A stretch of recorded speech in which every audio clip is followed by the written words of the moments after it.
Olá pessoal, estamos mais uma vez aqui no César Recebe, desta feita com a doutora Ivna Mozart, juíza de Direito, há quase 20 anos, né, doutora? Me acompanha na bancada dessa noite a aluna Rosemary, aluna que está no 10º período, e Sabrina, que também está no 10º período. Ambas vêm do interior, né? Rosemary vem de Boqueirão e Sabrina de Cacerengue. E estamos aqui hoje à noite recebendo uma pessoa que trabalha muito com justiça restaurativa. Para aqueles que estão em casa, doutora, como seria explicar o que é justiça restaurativa? Justiça restaurativa disse que ainda é um fenômeno à busca ou em busca de um conceito fechado. É muito mais uma filosofia, a busca do equilíbrio através do diálogo, uma concepção, um ponto de vista que considera muito mais as necessidades das pessoas, a conexão entre as pessoas, muito mais do que essa lógica retributiva que é muito paradigmática para a justiça hoje em dia, ainda como a gente concebe, né? Então, a justiça restaurativa, inclusive, ela é política do Conselho Nacional de Justiça, tem uma resolução própria que a estabelece, mas tem muitas outras resoluções que aí espraia a aplicação dela por vários âmbitos. Tá, aí, por esse conceito, se a gente fosse fazer um paralelo, seria mais ou menos assim. A gente vai pegar a história da Bíblia, né? A história dos judeus é muito olho por olho, dente por dente. É assim? Isso. Quando Jesus chegou, ele mudou todo esse paradigma, né? Ele disse, olha, aqui, antes que tudo a gente tem que ter amor. Amor para julgar, amor para se relacionar, amor para perdoar, amor para dar, para receber, para tudo. Seria mais ou menos isso, doutora? Você tocou num ponto bem interessante. Existe um livro chamado Trocando as Lentes, que é de um teórico muito referenciado na justiça restaurativa, que chama-se Howard Zeh. E ele fala exatamente dessa questão do olho por olho, dente por dente da Bíblia, que ele faz todo um apanhado sobre um paralelo entre a justiça restaurativa e a concepção bíblica dessa questão da vingança e do olho por olho, dente por dente, enfim. E ele tem uma concepção completamente diferente. Ele diz que quando se dizia o olho por olho, dente por dente, na realidade não era numa concepção de vingança, mas era uma limitação. Você só pode, se for um olho, você só pode ir até o olho. Aquilo já foi uma evolução, né? Então já é uma leitura que eu recomendo, Trocando as Lentes, de Howard Zeh. Ele tem o Instituto Peace Building, que é um instituto que funciona na Faculdade Menonita em Harrisonburg, na Virgínia, nos Estados Unidos. Ele é muito, muito, muito... A doutora chegou a visitar? Eu já fiz um intercâmbio lá e tive prazer de conhecê-lo. Agora eu já estou me exibindo. Levou o livro, autógrafo aqui. Eu comprei um livro lá só para ele autografar. Então, a doutora passou por diversas comarcas ao longo de sua vida, Paraíba e Pernambuco. O que esses dois diferentes regionais fizeram? Sim, a impressão que eu tenho... Eles fizeram assim, a diferença, né, regional. O que você achou de diferente? Entre Paraíba e Pernambuco? Isso. Na verdade, são estados irmãos, né, que têm uma história muito próxima. Eu percebo assim que quando a gente anda muito, né, o juiz é um andarilho no começo de carreira, e eu, mesmo tendo quase 20 anos de carreira, continuo na estrada. Continuo na estrada. O que eu percebo é que gente é gente em todo lugar, né? Só muda o roteiro, mas os personagens parecem que são sempre os mesmos. As pessoas têm sempre as mesmas necessidades, as necessidades de terem seus direitos protegidos, a necessidade de ter autoridades que sejam comprometidas com seu mistério, a necessidade de uma escuta qualificada, uma escuta ativa, enfim, um espaço de qualidade para o exercício dos seus direitos. E isso é Paraíba, Pernambuco, Acho que qualquer lugar do país ou do mundo vai ser sempre assim. Então, foi essa a minha impressão. Eu não consegui identificar assim, tantas diferenças, não. Achei muito mais similaridades. Mas, doutora, pegando o gancho da pergunta da Sabrina, o que é que a senhora acha que aquela pessoa mais humilde do interior, ela chega a ser mais humana do que a pessoa da cidade grande, como Campina Grande, como João Pessoa, como das cidades maiores? Ou existe alguma diferença no lidar? Acho que ela é mais próxima e mais desarmada. E como existe... eu acho que uma cidade grande tem muitas distrações, no sentido de que as pessoas precisam muito se precaver contra muitas coisas. E na cidade do interior todo mundo acaba se conhecendo muito. E eu penso que, e aí indo pela esteira da justiça restaurativa, o senso comunitário, o senso de pertencimento numa cidade menor é infinitamente maior. E para o juiz, eu, por exemplo, que sou uma juíza que tem um viés social muito consistente, trabalhar numa cidade menor, como Cacerenga ou como Boqueirão que seja, é muito mais orgânico para mim, porque acaba que você conhece todo mundo, você sabe quem é o pai, você sabe quem é o filho, você sabe os dramas que aquela família enfrenta, as dificuldades que cada um tem, as conquistas que consegue alcançar. Você vê um adolescente que consegue fazer, por exemplo, um trabalho em rede muito mais efetivo do que numa cidade grande como Campina, que é um mundo, uma cidade em que os aparelhos públicos acabam ficando muito distantes da gente, porque a gente trabalha em rede, mas a gente depende, e há hoje essa concepção de que o poder judiciário, ele é, por natureza, insuficiente, porque para realizar o trabalho em rede, você depende da interinstitucionalidade. Claro. E essa Da prefeitura, do estado. Exato. E essa interinstitucionalidade, ela é muito mais orgânica no interior, porque na prática como é que acontece? Você vai lá e fala com o coordenador do CREAS. Fulano, olha, fulaninho de tal, tá dando trabalho, vamos ver o que a gente faz para ajeitar a vida desse menino, a mãe tá presa, a tia quem tá tomando conta, onde é que a gente pode aplicar ali no SUAS, qual o benefício que a gente pode encontrar para essa pessoa, como é que a gente pode ajudar. Em Campina Grande é um mundo, a gente não tem acesso, o acesso é mais distante e as demandas também são infinitamente maiores e a gente não consegue realizar, né? Doutora, eu tive uma experiência com a senhora muito maravilhosa, né? Porque eu estava começando na conciliação, isso faz uns 2 anos atrás, e eu vi sua humanidade com as pessoas. E eu fiquei, assim, extremamente impactada, porque normalmente a gente tem ainda aquela concepção de juiz ainda egocêntrico, um juiz que não olha para as pessoas mais humildes e tal, né? Sendo assim, doutora, eu queria perguntar como se deu essa sua trajetória até chegar aqui hoje e ser uma juíza tão renomada, né, que faz casamentos ali no Parque do Povo e um casamento totalmente diferenciado, dinâmico. Como se deu a sua trajetória como juíza hoje até chegar aqui? Assim, a humanidade ela está em nós, na verdade, em todos nós. A grande questão, e aí eu já vou referenciar uma outra teórica da justiça restaurativa, que é Kay Pranes, ela diz assim, que a gente é como uma montanha, né? Todos nós temos um eu bom, sábio e agradável, que é essa montanha. E ao longo dos anos, tal como a montanha, aí tem alpinistas que vão furando a montanha, aí tem as intempéries do tempo, tem a vegetação e vai cobrindo essa montanha, né? E a gente aí vai forjando, às vezes, até uma capa ao longo da vida que cobre essa montanha que tem o nosso eu bom, sábio e agradável. Então, eu posso te dizer, e Rosemary, já agradeço, assim, adorei suas palavras, né? Isso faz valer a pena, a gente viver cada dia como um dia único especial, né? Saber que impactei na sua vida de alguma maneira e lhe influenciei positivamente.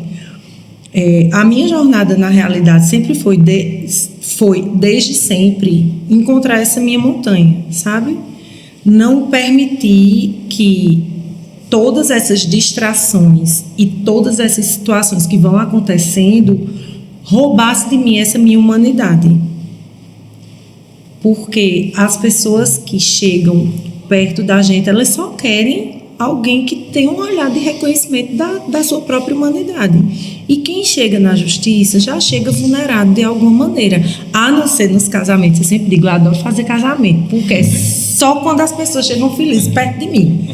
Se não for na hora do casamento, chega todo mundo bem contente, né? Mas se não for na hora de casamento, estão com raiva, estão com medo, estão com muitas mágoas, muitas inseguranças. Então, já estão num estado de vulnerabilidade extrema. Né? As pessoas que vão fazendo um gancho, eu estou de plantão durante essa semana fazendo audiências de custódia. Então, a pessoa chega descalça.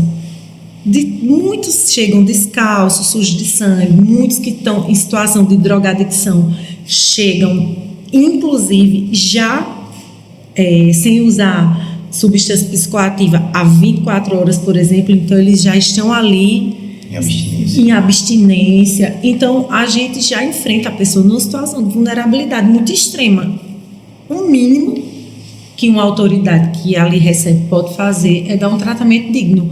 E eu não acho, Rosemary, em absoluto, que isso seja que isso mereça nenhuma distinção assim, da minha parte. Eu acho que eu estou fazendo o que é a minha obrigação. Mas eu também preciso ser justa e dizer que a magistratura hoje é uma magistratura infinitamente mais aberta do que era antigamente, mas também o que se cobrava antes era uma postura muito fechada. Eu tenho um colega amigo juiz já das antigas, que ele disse que uma vez respondeu a um procedimento na corregedoria, porque ele estava de bermuda na comarca, no sertão. Ele saiu de bermuda na comarca e respondeu a um procedimento. Hoje isso é inimaginável, né? Hoje a gente tem muito mais possibilidade de se expressar, e isso vai refletindo também no nosso atuar, no nosso agir, né? E aí a forma de vestir, a doutora falou desse caso do seu colega de bermuda. Eu lembro que, por exemplo, nós tivemos aqui um juiz do trabalho, o doutor Paulo, né? Ele não fazia, ele nunca usou, eu nunca vi ele de terno. Ele fazia audiências de camisa polo.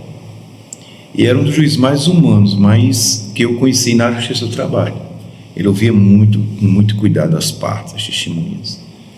Ele não era nem o que a gente chama lá na Justiça do Trabalho pró-obreiro, pró-patronal, não. Ele era ele procurava ser o justo o mais possível. E ele usava camisa polo, geralmente era camisa polo, as audiências com ele. Ninguém estranhava. Né? Então, assim, se você pensar, né, a formalidade do juiz em usar um terno, né, a gente não vai entrar aqui no mérito se ele estava certo ou estava errado, mas que ele era humano, ele era. Entendo. Né? Talvez essa forma mais simples de ele se vestir fosse uma forma que ele encontrasse uma expressão concreta desse desejo de se conectar, né? Com o trabalhador, com os mais humildes, né? Para que eles se identificassem mais, talvez fosse isso. Hoje nós temos uma resolução do CNJ que obriga o uso de vestes talares, né? As vestes formais. Para homem tem que ser terno. Mulher ainda consegue, né? Bota uma roupa diferente, como a senhora está hoje, coisas e tal, né? Até como a de Sabrina, até como a de Rosemary. Todos cabem, né? Para mulheres, né? Eu, na realidade, acho que o homem tem vantagem em todas as coisas, mesmo na obrigação de usar terno, porque eu acho que deve ser uma coisa horrorosa, tá? Com uma gravata apertando o pescoço, né? O calor, então. Não, mas você já tem vantagens demais. Então, quando eu vejo a gravata, eu não tenho muita pena, não. Entrando nessa pauta de obrigação, você é mãe de 2, né? Eu também sou mãe de 1. E eu sei das dificuldades. Sim. Eu sei das dificuldades, né, que a gente enfrenta tentando conciliar a maternidade e as outras coisas. Como é que você consegue conciliar a maternidade e a sua magistratura? Eu sempre digo assim, minha obrigação principal é ser mãe. Sempre foi. Desde que eu fui mãe, a minha obrigação principal é ser mãe.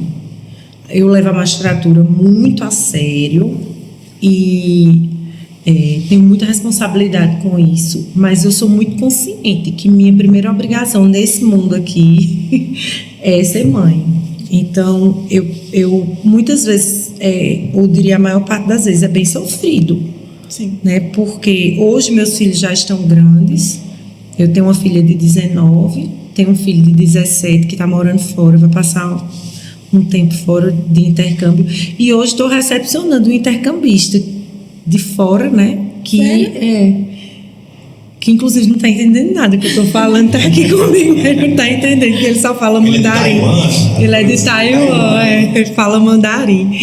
Ainda não se familiarizou. Eu falei mandarim, ele escutou. Eu falei intercâmbio, ele escutou. Mas, enfim, essa função de ser mãe, eu acho uma coisa maravilhosa. É espetacular. A gente aprende com os filhos, eles vão crescendo e vão se tornando, se expandindo, assim, você diz, meu Deus, em que momento aquela coisinha miúda que eu ensinava tudo se tornou esse gigante. Então, meus filhos são meu grande amor, é um preço alto que se paga, muitas vezes eu chego, já eles agora, minha filha adulta, por exemplo, Ela tem 19 e ele tem 17, ela faz já 6º período de psicologia. E às vezes eu chego, eu tenho ainda 1 milhão de coisas para fazer, às vezes estou muito cansada, e ela chega e começa a conversar comigo. E ali eu deixo o celular de lado e eu paro qualquer coisa que eu esteja fazendo para ouvi-la. Porque eu acho que é o lugar onde eu sou insubstituível, sabe? No trabalho, eu sou substituível, óbvio. Eu faço meu trabalho com muita responsabilidade, com muito amor, mas eu sei que se vier outro juiz vai fazer. Mas mãe de Bruno e Dudu só sou eu, não tem outra. É lá que eles precisam de mim. Cada minuto deles não volta. E é um porto seguro, né? É. A psicologia, eu não sei se ela já conversou isso com a senhora, mas a psicologia diz que a mãe, Sabrina, você é o porto seguro do seu filho. O pai não. O pai é aquele que é aventureiro, é aquele que vai mostrar o mundo. Isso. Quando tem os problemas, voltam para a mãe. Né? Eu estava falando exatamente hoje isso com um colega juiz, a gente falando sobre os desafios da magistratura para a mulher, no sentido de que para a mulher sempre vai ser mais difícil. É isso que às vezes as pessoas não compreendem. Dizem, não quer que seja, não quer igualdade. Não, é uma falácia a história da igualdade. Para a mulher sempre vai ser mais difícil, porque ela vai ter sempre um papel mais oneroso em tudo que está subjacente à sua atividade profissional.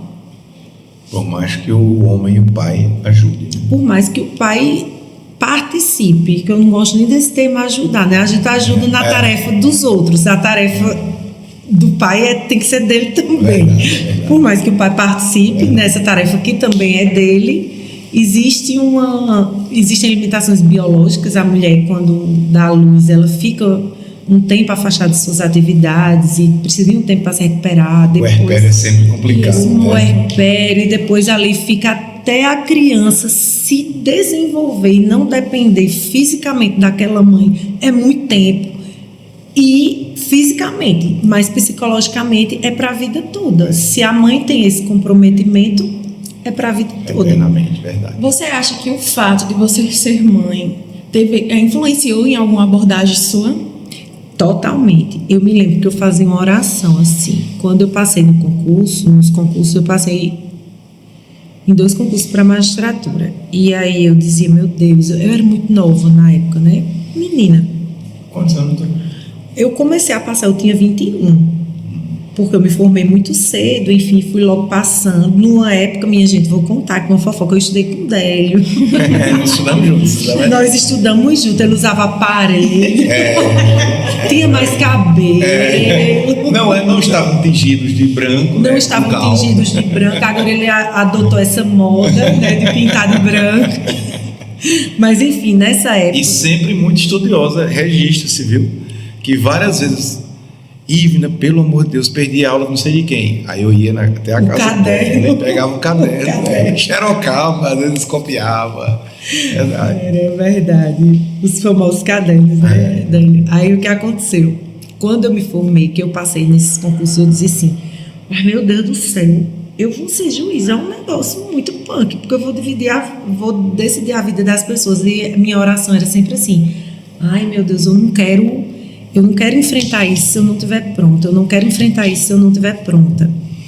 E aí, olha que coisa fantástica. Meu ato de nomeação saiu no dia 1º de agosto de 2005. A minha filha mais velha nasceu no dia 4 de agosto de 2005. E eu tomei posse eu ainda estava com os pontos da cesariana, com dias, né, recém-parida, dias que eu tinha tido neném, e eu realmente recebi isso, eu conto isso em todo lugar, como um sinal. Eu acho que o que faltava para eu ser juíza era eu ser mãe, porque eu descobri uma versão infinitamente melhor de mim depois que eu fui mãe. Eu passei a compreender o mundo a partir de um ponto de vista completamente diferente. Maternidade traz muitas eu acho revelações, digamos assim. Descobri também que a doutora é poeta, né? Acho que Sou não, minha gente. Diga isso ser não. mãe, Eu faço. ser mãe e poeta sempre tem uma sensibilidade maior, né? Isso. Porque já alguém disse, né, que o mundo pertence aos loucos e aos poetas, né? Então, assim, essa sua veia de poesia, de ser mãe, eu acho que ajudou bastante, né? Ser professora, ser magistrada, ser mais justa nas suas decisões. Aí a minha pergunta vem assim: se pode, obviamente, relatar, né? Qual o caso mais difícil que a senhora julgou? Eu já peguei muitas situações que envolvem tudo que envolve criança e adolescente. Para mim é muito difícil. Tudo que envolve, assim, alguns meninos, por exemplo, quando a gente permanece muito tempo trabalhando num lugar só, a gente começa a ver os meninos crescerem, né? E aí entram para o mundo da marginalidade, ali vão, aí muitos a gente vê morrer, sabe? Muitos que passaram pela minha sala de audiência, eu digo, mas rapaz, vamos se organizar, vamos? E ali você dá uma chance e você vê, de repente o menino apareceu morto. E isso é sempre muito doloroso para mim. Casos de abuso sexual é algo que me impacta profundamente e é algo muitíssimo comum, né? E eu sempre digo, eu nunca vi uma pessoa para ter um alvo, para pegar tanto processo dessa natureza. Eu pego muitos processos assim, né? Mas é missão, né? A gente tem que cumprir, alguém tem que fazer esse papel. E quanto mais sensível é o juiz, melhor para ter essa percepção, né, de julgamento. E essas situações sempre me impactam muito. E todas as vezes também que eu tenho que enfrentar processos relativos à violência doméstica, que tem sido também uma frequente, processos de violência doméstica são muito difíceis de serem, comuns e difíceis de serem enfrentados, porque em alguma medida conta a história de todo mundo que está ao redor. Quem nunca viveu, pelo menos conhece alguém que já viveu ao redor, né? Aí a gente meio que vai entrando num processo empático e é sempre muito doloroso. E, doutora, a senhora sempre soube que queria ser juíza ou chegou o insight e você é juíza? Não, no tempo que eu estudava com o Délio, por exemplo, eu dizia que vai ser qualquer coisa menos juíza. Nossa. Porque eu não tenho perfil para ser juíza. Eu sempre tive essa convicção, não tenho, porque eu sou muito falante, porque eu sou uma pessoa altamente extrovertida, muito bem-humorada, eu sou muito bem-humorada, inclusive. E juiz é um ser muito abusado. Eu pensava assim, né? Juiz é um ser muito chato. Eu ia para audiência, assim, era estagiária, eu olhava, era todo mundo tão abusado e tão inerte, né? A inércia da justiça a princípio. É tão inerte. E eu sempre tive essa veia mais de ter uma atuação mais humanista e de pensar no social. E eu olhava, mas eu não me enxergava ali. Eu olhava que esse lugar não é meu. Aí eu digo sempre, não foi eu que escolhi a magistratura me escolheu. Eu me formei e eu queria ganhar dinheiro, essa é a realidade. Eu queria um porto seguro para mim, financeiro. Minha família não é uma família de muitas posses, é uma família assim, remediada, como se diz, mas não era uma família de grandes posses. Já não tinha meu pai já tinha morrido, era minha mãe que ali a duras penas sustentava a família. E eu disse, minha gente, eu tenho que me organizar, eu tenho que fazer concurso. Aí o que acontece? 3 concursos para juiz. 3. Paraíba, não sei se Délio lembra disso, Paraíba, Pernambuco e Rio Grande do Norte.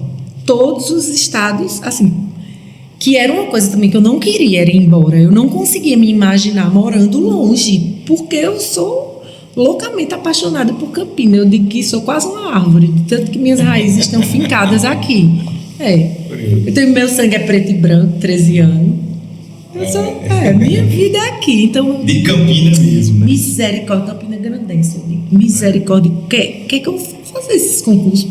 Vai que. Mas eu achava.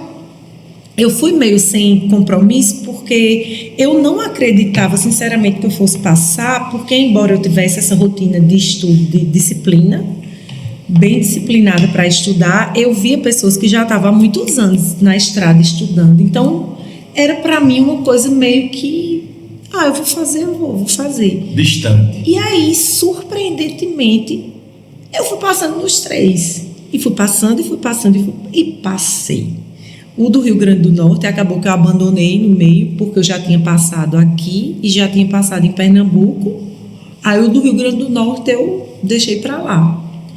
Aí eu pensei, mas meu Deus, pois não é que meu lugar é aqui mesmo? É na magistratura.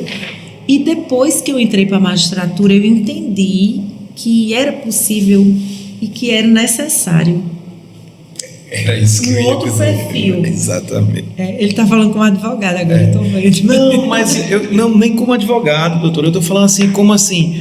A senhora falou, o juiz inerte lá parado, coisa e tal, esse perfil era necessário na magistratura, né?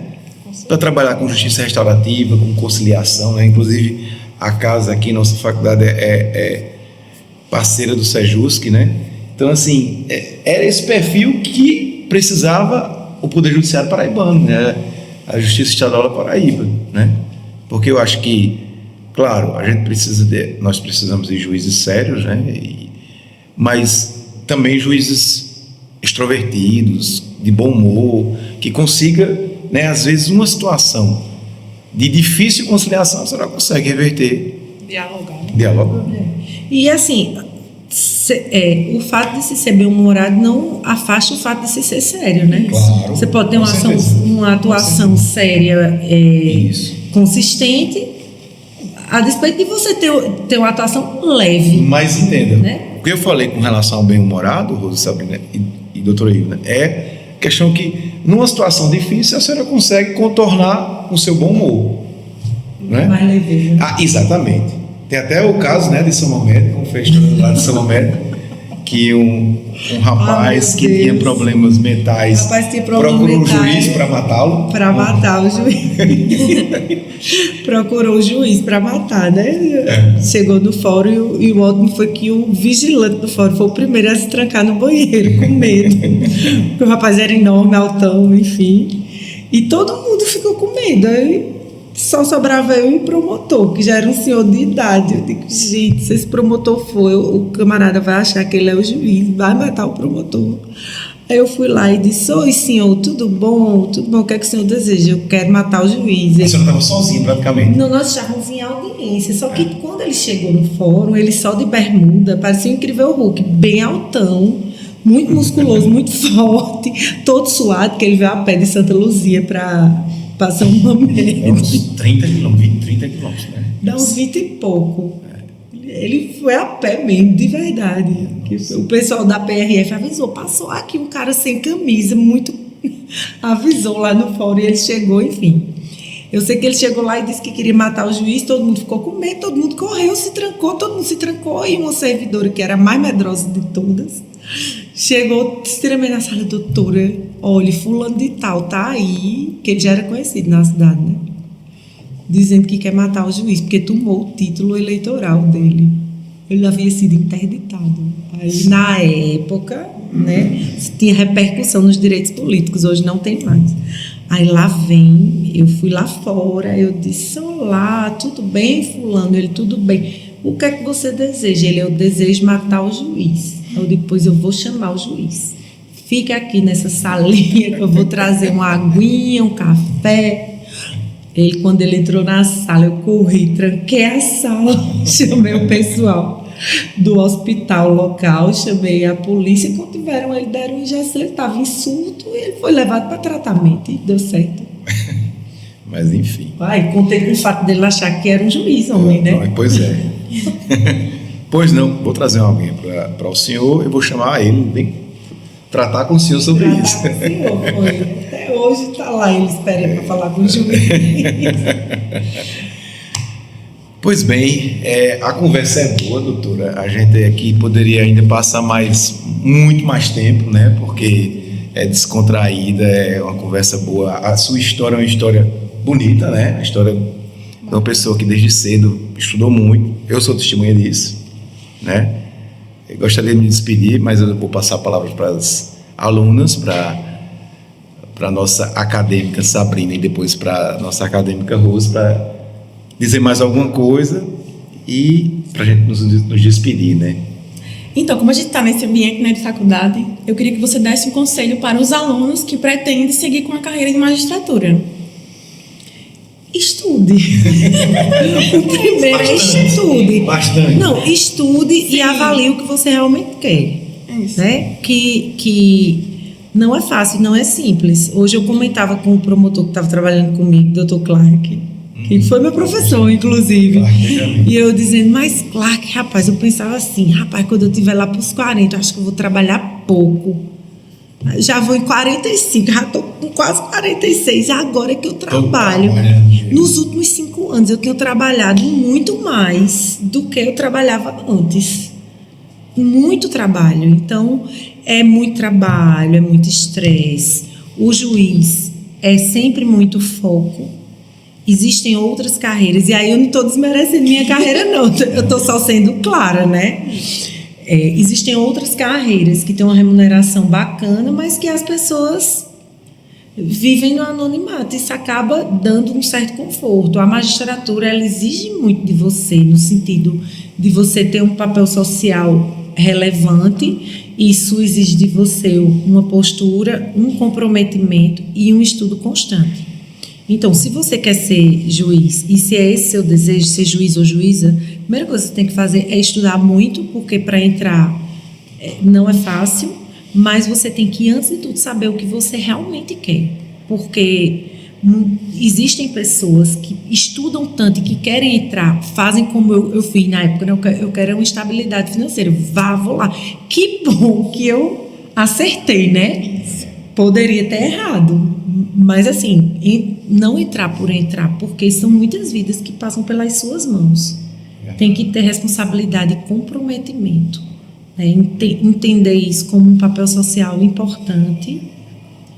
E seria esse meu conselho, né? E já dar as boas-vindas para, se for ser meu colega, vai ajudar para ver se eu trabalho menos um pouco. Mais nova, com mais energia, né? Com mais energia, porque eu já estou cansada. E é interessante, né? A senhora é uma fonte de inspiração, porque uma juíza, né? Renomada daqui de Campinas, chega numa humildade, né? Chega com toda sinceridade, extrovertida. Nós temos muito privilégio de termos a senhora aqui nessa faculdade para agregar conhecimento. E a gente fica, assim, extremamente feliz, porque a senhora veio para cá, se dispôs a estar um momentinho aqui com a gente para discutir justamente isso, a vida do juiz, da juíza doutora Ivna Mozart, da mãe, né? E é isso, doutora. Gente, eu agradeço muito esse espaço também. Foi muito bom vir para matar as saudades, né? Que eu coordenava os Sejusques antes e tive o prazer de inaugurar aqui um Sejusque, aqui dentro que funcionava aqui dentro da faculdade. Já nessa nova sede. A gente trabalhou, foi uma parceria muito bacana. Eu tenho muito carinho pela SESRI, a gente realizou muitos projetos, né? Foi uma faculdade que se comprometeu muito, os alunos, os professores, enfim, a direção, coordenação, e eu tenho uma história, né, com essa faculdade. Quando o Délio falou, eu digo, eu não posso deixar de ir de jeito nenhum, por conta dessa história do passado, que sempre foi um parceiro, assim, de primeira hora da conciliação, né?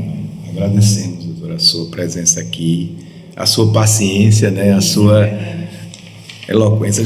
Tem tanta coisa para falar, gostaria de falar mais Infelizmente, nós Você somos... consegue, quebra, eu ainda me encontrei com 10, porque depois de tantos anos, a gente estudou junto, só se encontra na carreira, né? Exato, No corredor, não dá tempo nem de conversar. Verdade, Hoje a gente verdade. conversou, olha. Muito obrigado. E vamos ficar por aqui. Senhoras e senhores, muito obrigado pela sua presença, doutora, mais uma vez. Ai, foi ótimo. E pela E espontaneidade. você é uma inspiração pra gente, né? Meu Como Deus, mulher, obrigada. como mãe, como juíza, você nos inspira. Obrigada. gente. Parabéns Parabéns pela pessoa que a parabéns senhora a vocês também por externarem isso de uma forma muito natural e simples. Então, de parabéns. Então, parabéns.